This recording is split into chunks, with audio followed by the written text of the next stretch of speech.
दोस्तों breeding season start होती है, उससे पहले आपको करनी पड़ती है तैयारी। और ब्रीडिंग सीजन में सबसे ज़रूरी है कि डीवॉर्मिंग एक टॉपिक रहता है। हमारे कई दर्शकों ने कहा कि अज्जू भाई डीवॉर्मिंग आखिर कैसे करें, खास करके जो नए हमारे हॉबिस्ट आते हैं उनको डीवॉर्मिंग के बारे में नहीं पता। तो हमारे साथ आज हमारे एक्सपर्ट जुड़े हैं जिनको सालों का अनुभव है हैंड फीडिंग करवाने में, हैंड टेम बर्ड्स करने में, और साथ में खुद के बर्ड सेटअप भी उन्होंने रखा है। छोटे से बड़े बर्ड्स उन्होंने रखे हुए हैं, तो बजीज से लेकर बड़े बर्ड्स तक की बात करेंगे। हमारे साथ है फजल शेख, फजल एक्सोटिक्स से। तो फजल भाई आपका स्वागत है जी पेट गुरु जी में। शुक्रिया। फजल भाई, काफ़ी लोग जो नए खास करके हॉबिस्ट है उनको डीवॉर्मिंग में पता नहीं है कि डीवॉर्मिंग एक्चुअल में क्या है, कैसे करवानी है और उसके फायदे क्या है। तो पूरा रूटीन आप बताइए। ठीक है जो भाई, हम बेसिक से स्टार्टिंग करेंगे। मतलब समझेंगे पहले कि डीवॉर्मिंग है क्या, क्या वो करवाना चाहिए, ज़रूरी है या नहीं है, और फिर उसके बाद धीमे धीमे किस तरीके से उसको करना चाहिए, प्रोसेस क्या रहेगी, और डीवॉर्मिंग करने के बाद आपको क्या ख्याल करना है वो देखेंगे। प्लस डीवॉर्मिंग साल में कितनी बार करवानी चाहिए, कब कब ज़रूरत है या ज़रूरत नहीं भी है, वो सारे टॉपिक्स को वन बाय वन जो है वो हम कवर करेंगे। तो सबसे पहले मैं हमारे जितने भी व्यूअर्स हैं उनसे रिक्वेस्ट करूंगा कि वीडियो को पूरा देखें अगर आप सच में इस टॉपिक के बारे में समझना चाहते हैं। आधी अधूरी इन्फॉर्मेशन जो है वो हमेशा आपको गलती करने के चांसेस पे ले जाती है। तो सबसे पहले हम डीवॉर्मिंग समझने की कोशिश करेंगे। Okay. साफ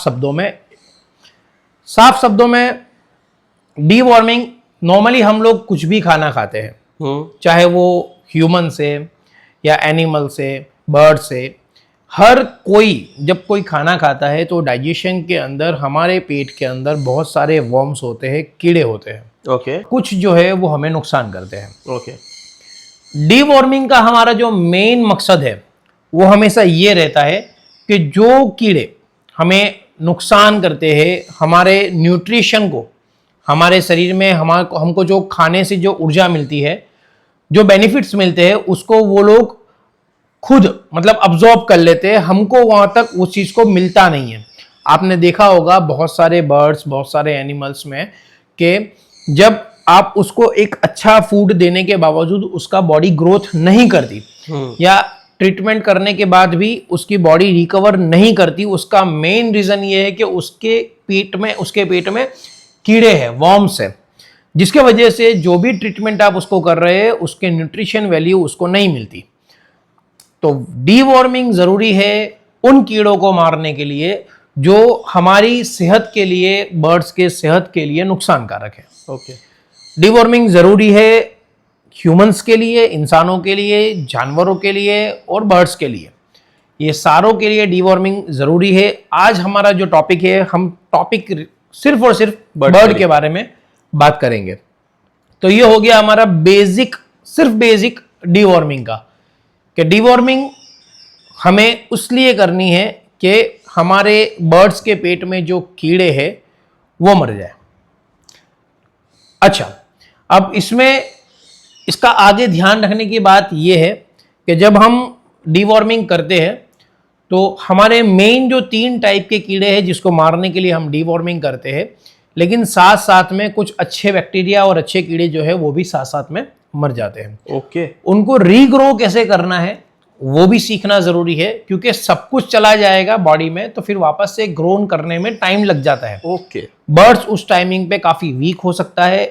तो आपको उस चीज को समझना है कि जैसे ही हम बर्ड्स की डीवॉर्मिंग करेंगे, डीवॉर्मिंग करने के बाद अच्छे हेल्दी बैक्टीरिया और अच्छे हेल्दी जो वर्म्स है वो फिर से डेवलप कैसे हो, उसके बारे में भी हम इस वीडियो में बात करेंगे। तो फजल भाई, जैसे आपने बताया कि अलग अलग किस्म के वर्म्स होते हैं जो अलग अलग किस्म से नुकसान कर रहे होंगे हमारी इंटरनल सिस्टम को, जी ठीक है, और न्यूट्रिशन को। तो वो कौन से वर्म्स हैं जो बर्ड में पाए जाते हैं जनरली? मेजरली 3 वर्म्स है जिसके बारे में हम जिसके लिए हम डीवॉर्मिंग करते हैं। एक हो गया है राउंड वर्म्स, टेप वर्म्स और हेयर वर्म्स। ओके ये 3 वर्म्स ऐसे हैं जिसके लिए हम डीवॉर्मिंग करेंगे। और सभी के लिए क्या सेम ही हम सप्लीमेंट इस्तेमाल करते हैं या फिर अलग होते हैं उनके लिए भी? सप्लीमेंट्स जो है वो डिफरेंट रहता है, बट कैसा है कि कुछ मेडिसिन जो है वो कोई एक वॉर्म्स के ऊपर बहुत ज़्यादा और इफेक्टिवली असर करती है। Okay. बाकी वॉर्म्स जो है वो थोड़े से मतलब कम इफेक्ट करती है, बट इफेक्ट करती है। तो इसीलिए हमको क्या करना है, हम बेस्ट मेडिसिन जो है वो कॉम्बिनेशन जो है वो हम इस वीडियो में सजेस्ट जरूर करेंगे ओके, और मेथड भी सजेस्ट करेंगे कि आपको उसको किस तरीके से यूज़ करना है, जो मैं यूज़ करता हूँ। और एक चीज़ ये मैं क्लियर कर दूँ अजू भाई कि यहाँ पर हम जो भी डिस्कस कर रहे हैं वो हमारे पर्सनल एक्सपीरियंस के ऊपर, हमारे पर्सनल अनुभव के ऊपर हम डिस्कस कर रहे हैं। अगर आप इसका इस्तेमाल कर सकते हैं, बट बेस्ट ये रहेगा कि आप अपने जो भी एवियन वेट है उनसे एक बार कंसल्ट कर ले तो दी बेस्ट रहेगा। हमारा मकसद दोस्तों सिर्फ एजुकेशन फैलाना और बर्ड हॉबी को अच्छे से अच्छा करना है। तो एक्सपर्ट अपने सालों के अनुभव से सालों की मेथड आप तक पहुंचा रहे हैं। इसका ये मतलब नहीं कि हम जो कह रहे हैं वही आप सीधा इस्तेमाल या अप्लाई कीजिए। बेटर है आप अपने एवियन डॉक्टर का कंसल्ट कीजिए और वो जिस तरीके से बताते हैं और वो इस वीडियो के माध्यम से बताई गई सलाहों को सही मानते हैं और सही आगे बढ़ने के लिए कहते हैं, तो आप लोग इस्तेमाल कर सकते हैं। तो जी फजल भाई, अब किस तरीके से क्या करना है वो थोड़ा सा दर्शकों को बताइए। सबसे बेस्ट टाइमिंग जो रहता है डीवॉर्मिंग का, वो साल में 2 बार रहता है। ओके। ये डिपेंड करता है बर्ड की कंडीशन के ऊपर। कभी कभार बीच में भी बर्ड्स जो है वो बीमार पड़ जाते हैं, या उसका जो है इंटरनल ऑर्गन्स जो है या इंटरनल पैरासाइट्स ज़्यादा हो जाते हैं, तब आपको उसको बीच के टाइमिंग में भी डीवॉर्मिंग करना पड़ता है। लेकिन एज अ जनरल अगर आप साल में 1 बार या 2 बार, हम 2 बार करते हैं, और हमारा जो डीवॉर्मिंग का टाइमिंग है वो है ब्रीड शुरू होने से पहले और एक बार ब्रीड बिल्कुल कंप्लीट हो जाए उसके बाद। ब्रीड शुरू होने से पहले हम इसलिए डीवॉर्मिंग और अपने बर्ड को रेडी करते हैं कि आने वाली ब्रीड के टाइमिंग पे उसको कोई हेल्थ इश्यू ना हो और वो प्रॉपर तरीके से हेल्दी तरीके से ब्रीड करे। ओके। और ब्रीड ख़त्म हो जाने के बाद भी हम इसलिए डीवॉर्मिंग करते हैं क्योंकि ब्रीडिंग टाइम पे उसने काफ़ी मेहनत की हुई होती है अपने बच्चों को पालने में, एग्स लेइंग में, इसके अलावा एग्स को हैचिंग करने में। मतलब बर्ड्स काफ़ी एफर्ट्स करता है। बहुत सारा खाना जो है वो हम उसको ब्रीडिंग टाइमिंग पे देते हैं, वो ओवर ईटिंग करता है, बच्चों को जाके खिलाता है, तो ये सारी चीज़ों में उसके बॉडी में पैरासाइट्स बनने के चांसेस ज़्यादा रहते हैं। ओके। तो आफ्टर ब्रीडिंग भी हम इसीलिए उसको डीवॉर्म करते हैं ताकि वो आगे अपनी जो लाइफ है वो अच्छी तरीके से हेल्दी रीग्रो कर सके। क्योंकि हम फिर उसको रेस्ट पे डालते हैं, तो रेस्ट पे इसीलिए डालते हैं कि बर्ड्स वापस से रीग्रो कर सके, अपनी एनर्जी को वापस से जमा कर सके। लेकिन जमा कब कर सकेगा? जब वो वॉर्म्स फ्री होगा, उसके अंदर कुछ नहीं रहेगा, अच्छा रहेगा, तभी वो अच्छी तरीके से वापस से अपनी बॉडी को रीग्रो कर सकेगा। ओके। तो हम साल में 2 बार कराते हैं, एक ब्रीडिंग सीजन शुरू होने से पहले और एक कंप्लीटली ब्रीडिंग सीजन खत्म हो जाने के बाद। तो दोस्तों ज़्यादातर ब्रीडर मैंने आज तक देखा है कि वो ब्रीडिंग सीजन पहले ही करवाते हैं। मैंने खुद अभी ब्रीडिंग सीजन से पहले करवाई है। तो फजल भाई का ये टॉपिक मैं याद रखूंगा और अब मैं ट्राई करूंगा कि ब्रीडिंग सीजन खत्म होने के बाद भी मैं एक और बार डीवॉर्मिंग करवाएं। अब फजल भाई, किस तरीके से मेथड हम अप्लाई करेंगे या कैसे आगे बढ़ेंगे? सबसे पहले तो हम बेसिक पे जाएंगे। देखिए, डीवॉर्मिंग कराने के पहले हम लोग 3 दिन जो है उसको प्रोबायोटिक्स देते हैं। अब प्रोबायोटिक्स देना कंपलसरी नहीं है, लेकिन हमारे इसके पीछे का जो लॉजिक है मैं वो आपको बताता हूँ कि प्रोबायोटिक्स जो होते हैं वो पेट के जितने भी बैक्टीरिया होते हैं, प्रोएंजाइम्स और प्रोबायोटिक्स, वो पेट के जितने भी बैक्टीरिया होते हैं उनको एक्टिव कर देते हैं। ओके। वो ज़्यादा एक्टिव हो जाते हैं और जितनी एनर्जी वो प्रोबायोटिक्स से और प्रोएंजाइम से खींच सकते हो उतनी वो खींचने के लिए एक्टिव हो जाते हैं। वो प्रॉपर उनको एक्टिव हो जाने के बाद 3 दिन हम उनको एक्टिव करते हैं। उसमें उसके बैड बैक्टीरिया और गुड बैक्टीरिया वो दोनों एक्टिव हो जाते हैं, और वो दोनों एक्टिव हो जाने के बाद हम उनको डीवॉर्मिंग कराते हैं। ओके। ताकि वो प्रॉपर तरीके से उनका डीवॉर्मिंग हो सके।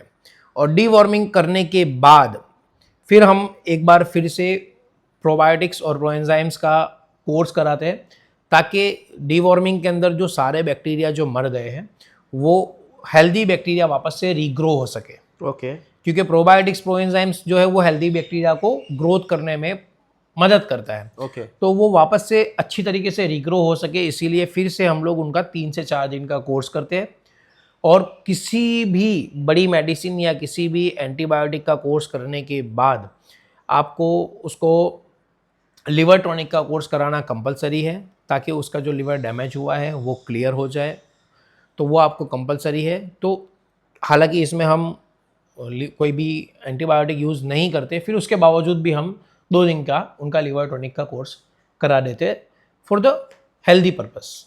तो प्रोबायोटिक देना है तो फजल भाई इसमें किस तरीके से हम प्रोबायोटिक्स कौन से वे में देंगे, पानी में देंगे, सॉफ्ट फूड में देंगे, और कौन से मात्रा में कौन से बर्ड को दे सकते हैं, वो थोड़ा सा दर्शकों को बताइए। प्रोबायोटिक्स की मात्रा जो है वो हम जो भी प्रोडक्ट यूज़ करेंगे उसके ऊपर लिखी हुई है कि भाई आपको किस हिसाब से देना है, लेकिन प्रोबायोटिक्स का इतना कोई साइड इफेक्ट या ओवरडोज का प्रॉब्लम नहीं आता अगर है। मैं गलत नहीं हूं तो जैसे हम दही लेते हैं, जी। खाते हैं, कर्ड खाते हैं, जो डाइजेशन में और गुड बैक्टीरिया में मदद करती है, क्या प्रोबायोटिक वही चीज है? सेम कंटेंट रहेगा, बराबर सेम वही काम करेगा जो हमारे लिए दही करता है। ओके। लेकिन बर्ड्स को कभी भी हम कोई भी डेयरी प्रोडक्ट नहीं दे नहीं दे सकते, सकते। इसीलिए यहाँ पर कोई भी ट्राई ना करे कि हम ये दे देवे, तो वो उनके लिए फिर वो टॉक्सिक का काम करेगा, तो वो ओके। चीज़ आपको नहीं करनी है। तो प्रोबायोटिक्स का कोई ऐसा इतना कोई खास मेजरमेंट नहीं, अगर उसका ओवरडोज होता भी है तो भी कोई प्रॉब्लम नहीं आती है, वैसे ओके। नॉर्मली होता ही नहीं है। पानी में देने से बेहतर रिजल्ट रहता है और मेरे हिसाब से पानी में आप प्रोबायोटिक्स दीजिए, ज़्यादा जल्दी से अब्सॉर्ब होता है in the comparison of soft food और एनीथिंग एल्स। ओके। ठीक है, तो वो थोड़ा ज़्यादा बेटर रहता है। अगर आप सॉफ्ट फूड के ऊपर अगर पाउडर फॉर्म में लेकर आ रहे हैं, सॉफ्ट फूड के ऊपर भी छिटक कर आप दे सकते हैं, लेकिन पानी के अंदर मेरे हिसाब से ज़्यादा अच्छा रिजल्ट दे रहा है। प्रोबायोटिक्स हो गया। प्रोबायोटिक्स के बाद अब हम आते हैं हमारा मेन जो टॉपिक है कि डीवॉर्मिंग कैसे करना है और कौन सी मेडिसिन यूज़ होगी उसके ओके। ऊपर। डीवॉर्मिंग के लिए अज्जू भाई मैं जो यूज़ करता हूँ वो वॉर्म आउट जेल यूज़ करता हूँ मेरे लिए, और दूसरे जो दुनिया के जो वर्ल्ड के जो बेस्ट वेल नोन ब्रीडर है वो भी ज़्यादातर जो है वो वॉर्म आउट जेल यूज़ करते हैं। काफ़ी अच्छा रिजल्ट है, छोटे फिंचिस से लेके आप मकाऊ तक के सारे बर्ड्स को ये दे सकते हैं। ओके। अब इसका डोजेस की मैं बात करूं तो इसका डोज जो है वो 160 ml पानी के अंदर, 160 ml पानी के अंदर 2 ml जो है वो अच्छे से डाइल्यूट करना है, और डाइल्यूट करने के बाद आप उसको बर्ड को मॉर्निंग में वो पानी दे देना है। पूरा दिन बर्ड्स वो पानी पिएगा और रात को आपको वो पानी फेंक देना है। दूसरे दिन सेम वही प्रोसीजर करनी है ओके। कि आपको 160 ml पानी के अंदर 2 ml वॉर्म आउट जेल जो है वो अच्छे से डाइल्यूट करना है, और डाइल्यूट करने के बाद बर्ड्स को दे देना है। तो अब फजल भाई यहाँ पर एक क्वेश्चन है, आगे बढ़े। बजीज के लिए भी 2 ml देना है और मकाऊ के लिए भी 160 ml में 2 ml देना जी बिल्कुल। इसमें कैसा है कि बजीज जो है वो छोटा बर्ड है, उसका पानी का जो इनटेक है वो अपने हिसाब से पानी पिएगी, तो उसके अंदर जो डोज जाने वाला है वो काफ़ी कम मात्रा में जाएगा। है। ओके। मकाऊ बड़ा बर्ड है, वो पानी ज़्यादा पीता है, तो उसके अकॉर्डिंगली ही उसके अंदर वो डोज जाएगा वेरी जो उसको ज़रूरत है। ओके। ठीक है, तो कंपनी जो है वो ये डोज यही बता रही है और इस हिसाब से आपको आगे करना है। और दोस्तों कई बार ये मैं बताना चाहूँगा, जितने भी प्रोडक्ट है मैं नीचे लिंक डिस्क्रिप्शन में दे दूंगा और आपको अटैच भी कर दूंगा, आप जाकर डायरेक्टली देख सकते हैं। और उनके पीछे भी आपको उनके वेट के हिसाब से या स्पीसीज के हिसाब से, कई बार स्पीसीज नहीं होते तो वेट के हिसाब से आपको बर्ड आइडेंटिफाई करना है और लिखा हुआ रहता है, तो आप वो भी फॉलो कर सकते हैं। वो इंस्ट्रक्शन खास आप फॉलो कीजिए और उसी हिसाब से फजल भाई ने भी आप लोगों को बताने की कोशिश की है। अब फजल भाई किस तरीके से करेंगे? ये जो 2 दिन का मैंने आपको बताया है, ये इसीलिए बताया है कि जब आप पानी में देंगे तो आपको 2 दिन देना है। वो इसीलिए क्योंकि बर्ड्स जो है वो स्मेल को अच्छे से मतलब तुरंत सूंघ लेते हैं, समझ लेते हैं। जी। तो पहले दिन जब आप पानी डालेंगे तो शायद बर्ड आपका पानी जो है वो कम पिएगा। एग्री। दूसरे दिन सेम कंटेंट में आप उसको पानी डालेंगे, दूसरे दिन पानी का इंटेक उसका होगा और वो मेडिसिन जो है वो उसके अंदर प्रॉपर्ली चली जाएगी, और पहले दिन अगर कोई वॉर्म्स वगैरह जो रह गए हैं दूसरे दिन वो पूरा आउट हो जाएंगे। ओके। ये हो गया उनका पानी के अंदर जो देने वाली तो मेडिसिन। 2 ही दिन करना है, थर्ड डे नहीं कि थर्ड डे आपको वार्म आउट नहीं करना है, वो माउथ जेल नहीं यूज करना है। ओके। एक और कुछ ब्रीडर दोस्तों बताना चाहूंगा 3 दिन तक करते हैं, तो वो फजल भाई आप एल्बेंडाजोल कैसे जब आप दे रहे हैं, दूसरे भी बहुत सारे नाम से, जिसे हम अभी हमने जो बता रहे हैं वो वार्म आउट का बता रहे वो हैं। माउथ को ठीक तीसरे है, दिन बिल्कुल नहीं बिल्कुल देना नहीं देना है। ओके। अब मैं आपको दूसरे भी मेडिसिन के नाम बताता हूँ जो अगर आप करना चाहते हैं, तो वो मेडिसिन में जो है मॉक्सीडेक्टिन, लेवामाइजोल, ऑफ्सेंगडेजोल और एल्बेंडाजोल, ये जो है ये सारे अलग अलग मेडिसिन है, ये सारे अलग अलग डीवॉर्मिंग के लिए यूज़ होने वाली मेडिसिन है। बेहतर तरीका ये है कि आप इसमें से कोई एक को यूज़ करिए। जैसे अभी आप एल्बेंडाजोल का यूज़ कर रहे हैं, नेक्स्ट टाइम आप कोई दूसरी मेडिसिन यूज़ कर लीजिए, नेक्स्ट टाइम आप तीसरी मेडिसिन यूज़ कर लीजिए, तो डीवॉर्मिंग जो है वो काफ़ी अच्छी तरीके से होती है, बहुत प्रॉपर होती है। वार्म आउट जेल जो हम आपको सजेस्ट कर रहे हैं उसके अंदर ये मिक्सअप में है, ओके ठीक है। तो वो जो है वो जैसे मैंने आपको स्टार्टिंग में बताया था कि कुछ जो है मेडिसिन वो कुछ वॉर्म्स के ऊपर काफ़ी अच्छी इफेक्ट कर रही है, कुछ पे कम इफेक्ट कर रही है। ये जो है ना वार्म आउट जेल, जो कि अब तक हमारा एक्सपीरियंस रहा है, वो काफ़ी सारे वॉर्म्स के ऊपर बहुत अच्छे इफेक्ट करती है, क्योंकि उसके अंदर जो कंटेंट है वो मिक्स में है। एक और तरीका है वार्म आउट जेल का यूज़ करने का, वो है डायरेक्ट नीडल के थ्रू।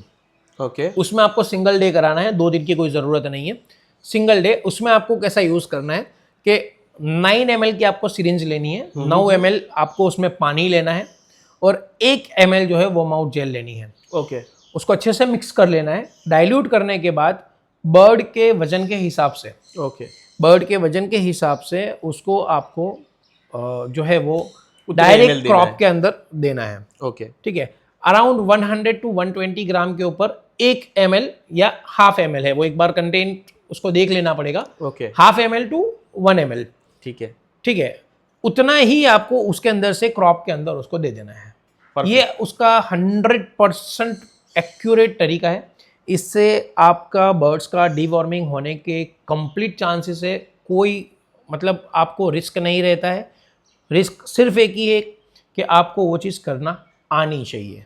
तो मतलब फजल भाई ये हैंडटेम बर्ड्स के लिए बेटर रहेगा तरीका, हैंड बर्ड के लिए बहुत अच्छा रहेगा, और वाइल्ड के लिए तो हम आपने जो सजेस्ट किया वैसे ही। वैसे भी कर सकते हैं। अब और ये भी तरीका है। मेरा यहाँ पर एक क्वेश्चन है कि जैसे आपने कहा कि 2 दिन हम वार्म आउट जेल करेंगे, थर्ड डे जो आपने मेडिसिन 4 बताए उसमें से एक करेंगे, तो ऐसा दोनों को अलग क्यों? क्या warm out gel warm out gel अगर आप करते हैं तो फिर आपको कोई मेडिसिन दूसरी देने की जरूरत थर्ड नहीं डे है, वो नहीं करना है? कुछ भी जरूरत नहीं है। फिर आपको वापस से प्रीबायोटिक्स प्रोबायोटिक्स जो है वो करना है। और उसके अलावा फिर जैसे आप कोई भी लिवर टॉनिक जो है वो यूज कर सकते हैं। अब यहाँ पर एक क्वेश्चन है फजल भाई, जैसे काफ़ी ब्रीडर कहते हैं कि हर बार सेम मेडिसिन जो है, या हम भी दवाई लेते हैं तो सेम मेडिसिन उतनी इफेक्टिव नहीं रहती। बिल्कुल। तो कुछ ब्रीडर कहते हैं कि हर साल आपको मेडिसिन बदलनी चाहिए, तो उस पर आप क्या कहते हैं? सही कहते हैं, जितने भी ब्रीडर्स जो ये बारे में एक्सपीरियंस जिनका भी है वो बराबर कहते हैं कि आपको कुछ चीज़ें जो है वो राउंड द ईयर जो है उसको चेंज करते रहना पड़ता है, ओके ताकि वो बर्ड्स को उसके न्यूट्रिशन प्रॉपर तरीके से मिल सके। ओके तो मेडिसिन के अंदर भी ऐसा ही है, लेकिन जैसे मैंने आपको बताया कि इसके अंदर कॉम्बिनेशंस है, कोई एक हम कंटेंट यूज़ नहीं कर रहे हैं। ओके तो यहाँ पर जो है वो रेगुलर बेस पे आप उसी चीज़ से ऊपर काम कर सकते हैं। मतलब वार्म आउट जेल मतलब बहुत स्ट्रॉन्ग और मतलब content अच्छा है। परफॉर्मेंस है उसका, तो वो बेटर इफेक्ट करती है मेरे हमारे हिसाब worms से पे। वो मेरा एक्सपीरियंस उसके साथ काफ़ी अच्छा रहा है। ओके, तो ये फजल भाई का पर्सनल दोस्तों एक्सपीरियंस है, और काफ़ी महंगी भी आती है मैंने सुना है। कॉस्टली रहती है बट इफेक्टिव है। इफेक्ट देखिए, अगर आपके पास बर्ड है उस टाइप के जो लाखों रुपए के वैल्यू रखते हैं, Yes. तो आपका बर्ड जो है वो आपके लिए वैल्यू रखता है, Value ठीक है।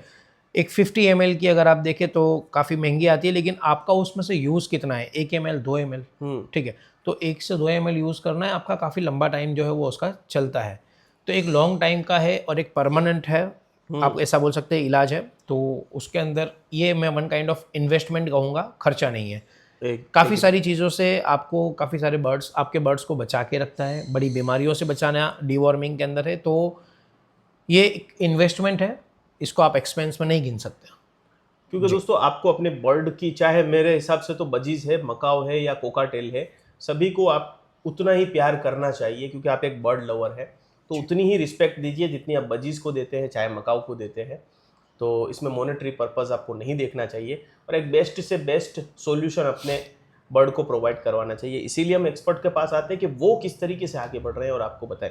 तो अब फजल भाई, ये हो चुका हमारा डीवॉर्मिंग, 2 दिन हमें करवाएंगे, ठीक है। उसके बाद अब फिर से प्रोबायोटिक वगैरह कैसे आगे बढ़ेंगे? 3 दिन का आपको प्रोबायोटिक्स का जो है वो कोर्स करा के बस कंप्लीट हो गया, हमारा डीवॉर्मिंग जो है वो फिनिश्ड हो गया। और कुछ लोग ब्रोटोन भी इस्तेमाल करते हैं डीवॉर्मिंग होने के बाद, तो जिससे वो मैंने कैसे आपको रहेगा? बताया लिवर टॉनिक जो है वो यूज करना है। liver tonic, ब्रोटोन जो है वो one kind of liver tonic है, बहुत अच्छा इफेक्ट है, मैंने भी काफी यूज किया हुआ है। उसका डोज का आपको खास ध्यान रखना है। वो 1 लीटर में आपको 6 ml यूज़ करना है 1 लीटर पानी के अंदर। ओके, ठीक है, तो आपका जो जितना भी पानी का यूजेज होता हो उस हिसाब से उसको आपको डाइवर्ट करना है। कैलकुलेट कर लेना है। ठीक है, मान लीजिए आपका सिर्फ 500 ml का है तो आप 3 उसके ml अंदर 3 ml डाल दीजिए, दैट्स इट। 250 ml है, 1.5 ml डाल दीजिए, दैट्स इट। बट डोज का खास ध्यान रखिए, ओके, ताकि जैसे हमने पहले बात की कि डोज जो है वो प्रॉपर होना ज़रूरी है।